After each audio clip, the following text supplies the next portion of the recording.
Hello YouTube. I believe that the Earth is flat but a bowl shape. The reason being is that the firmament is creating a torus field and holding the electronic magnetic force in place like my diagram shows.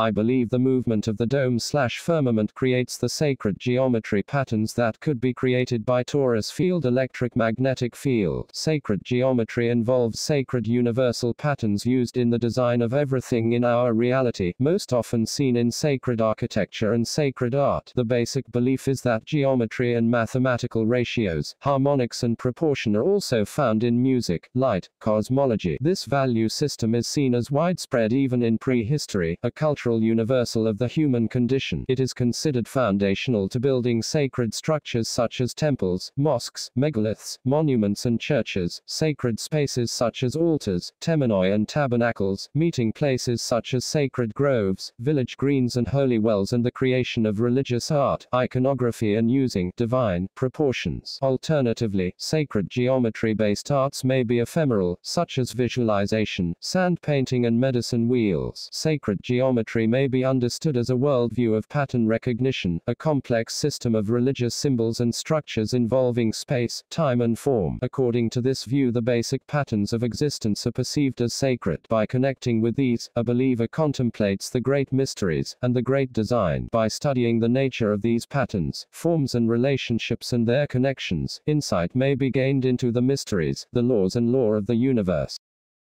Plato recognized grids and their patterns, devising a theory that the Earth's basic structure evolved from as simple geometric shapes to more complex ones. These shapes became known as Platonic solids: cube 4, tetrahedron 3, octahedron 8, dodecahedron 12, icosahedron 20. In Timos, Plato associated each shape with one of the elements: earth, fire, air, ether, and water. The Earth's energy grids, from the beginnings of its evolutionary course, has evolved through each of these shapes to what it is today, each shape superimposed one upon the other to create a kind of all-encompassing energy field that is the very basis of Earth, holding it all together.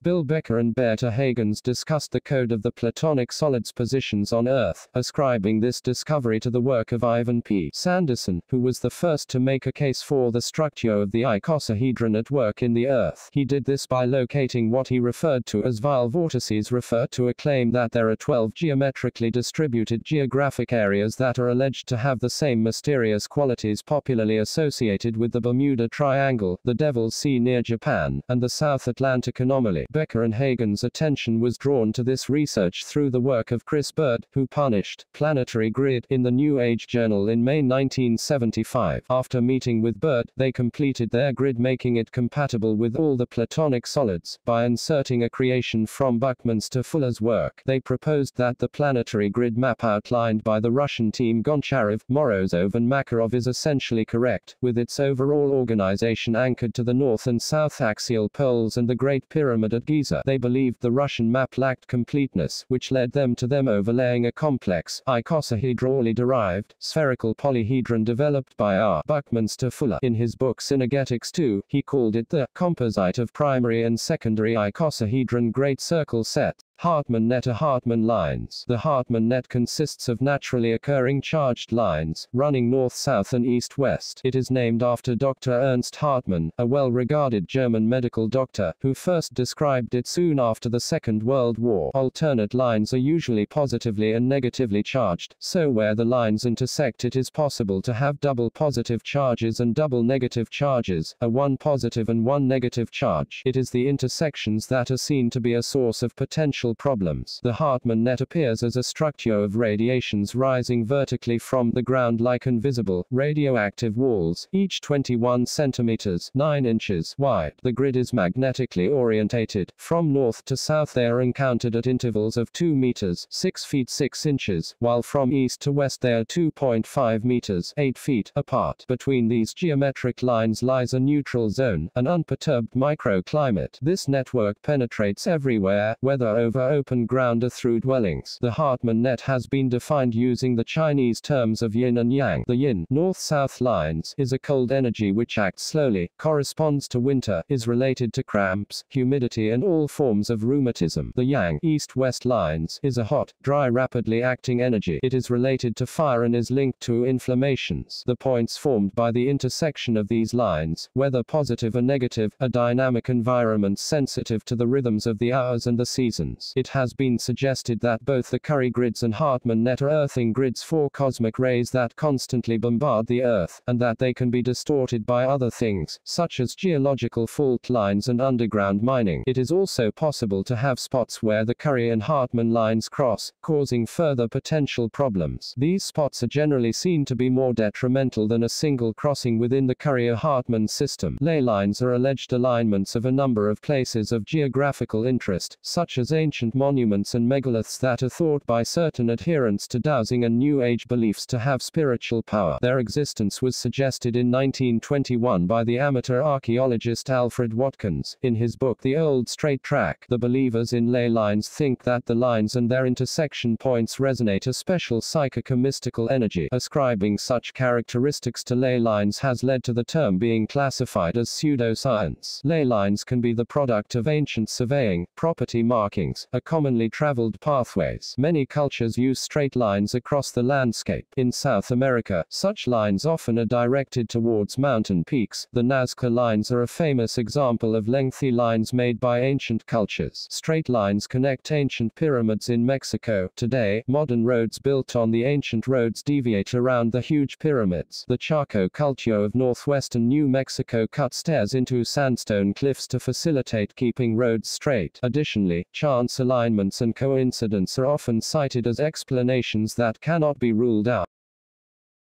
Ley lines, magical and holy lines. Watkins's theories have been adapted by later writers. Some of his ideas were taken up by the occultist Dion Fortune, who featured them in her 1936 novel The Goat-Footed God. Since then, ley lines have become the subject of a few magical and mystical theories. Two British dowsers, Captain Robert Boothby and Reginald A. Smith of the British Museum, have linked the appearance of ley lines with underground streams and magnetic currents. Guy Underwood conducted various investigations and claimed that crossings of negative water lines and positive aquastats explain why certain sites were chosen as holy. He found so many of these double lines on sacred sites that he named them holy lines. Separate from other spiritual theories of ley lines, and likely used for propaganda purposes, two German Nazi researchers Wilhelm Tett and Joseph Heinz have claimed that ancient Teutonic peoples contributed to the construction of a network of astronomical lines, called Ooli lines, Heiliger which could be mapped onto the geographical layout of ancient or sacred sites. Tett located the Teutoburger walled district in Lower Saxony, centered around the dramatic rock formation called Dioxtenstein as the center of Germany. Nazism often employed ideation of superiority and associated Aryan descent with ancient higher cultures, often without regard for archaeological or historic fact. See religious aspects of Nazism.